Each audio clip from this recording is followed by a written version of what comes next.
I would like to specially thank Hoff, who is our main sponsor for the Pecha Kucha 2020 evening. Now let's talk about what is Pecha Kucha. Pecha Kucha is a Japanese term, as cute as it sounds. It means chit-chat. And it's a presentation style in which 20 slides are shown in 20 seconds each, for each slide. So in a way, each person, each speaker has about 6 minutes and 40 seconds to express their view and to get their point across. This format, which keeps the presentations very fast-paced and concise, will have multiple speakers who will be expressing their opinion on the topic of innovation, which is the central theme of FOAID 2015. We will see the coming together of 7 professionals from different genres who will be coming on stage and will be discussing their achievements, their perceptions, their perspectives with the audience.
What you saw here was caviar made out of coffee.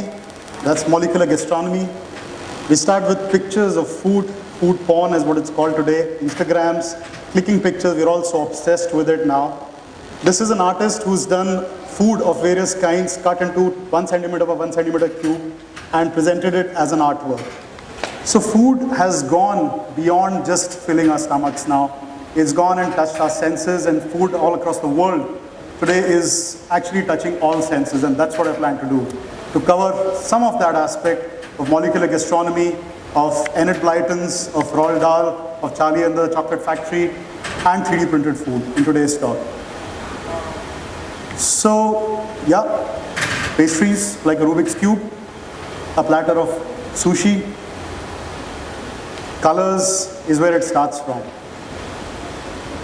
It goes on to platters, it goes on to visually amazing food platters which just zap, which is what the chefs are doing today all across the world.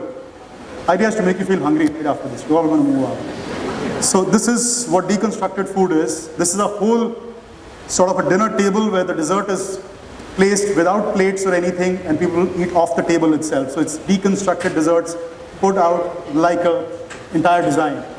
That's what we call hot cuisine. Then there are chefs who are experimenting with molecular gastronomy, reconstructing food. They're making olives out of things like spherification, which is like a chemical lab. You use various things like sodium alginate and things, and you kind of reconstruct the flavors so concentrated, so well, that the moment you take that in your mouth, it just bursts with multiple flavors. So it's literally the dream works coming true. You have chefs like Heston Blumenthal, you have guys like Ferran Adria, René Redzepi, who are creating things like carrot air. So these are foam made out of carrot with concentrated flavor of carrot itself. You deconstruct the same material, same food into multiple textures and flavors. Tagliatelle is transparent, made out of xanthan gum. Or you do balsamic caviar. So it's a deconstructed form of your simple flavors of tomato, balsamic, cheese, and basil, presented with a cheese foam, olive oil foam, and caviar out of balsamic vinegar. You have raspberry foam with grapefruit caviar. There's nothing, it's all made from natural fruit, natural flavors, but the textures are just there to kind of tease your senses. Chocolate garden, Chocolate soil, which is exactly got the texture of soil as if you're eating mud, but it's chocolate, and caramel, and peanuts, and nuts. Guy, Heston Blumenthal, with his restaurant called Fat Duck, has this entire 10-course menu where he runs through various stories. So Alice in Wonderland, if you've read, there is a time when a gold clock comes in, the watch, you put it in the cup, it turns it into a teacup, you stir it in, he's got the whole soup there. So you get this whole platter of gold watches, which you put into your bowl, they pour the hot water, it turns into a consomme, a beef consomme, and then you've got the mock turtle story going on in the platter itself. Scent of forest, you've got a moss made out of the oak moss itself, with the dry ice and with the foam and the smoke coming out. You feel as if you're sitting in the forest while you eat the mushrooms off it. Sound of the sea, very interesting concept. They give you a kind of speakers with headphones in the restaurant. You hear the sound of music.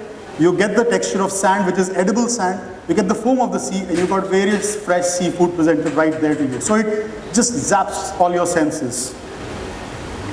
In the end, Queen of Hearts is given to you as an envelope. The wax is edible chocolate, and you've got cards, which is as thin as this, which is white chocolate with printed design on the top and raspberry coulis inside it. Coming on from there to 3D printed food, pastas, sugar cubes, burgers which are getting printed using 3D printers, chocolates, shapes, forms which you could not ever imagine to be done manually. I call this cool stuff.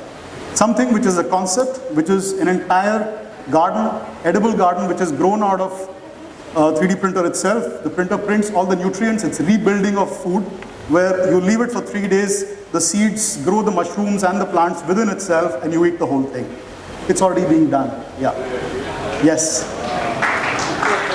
One of the most brilliant concepts for me, chocolate, this small, takes about 1 hour to print, and each layer, each pocket has various flavors of the country that you're eating. So if you're eating the gold foil, which is South America, that chocolate contains all the spices and the flavors of South America. So the whole box of chocolate comes like that.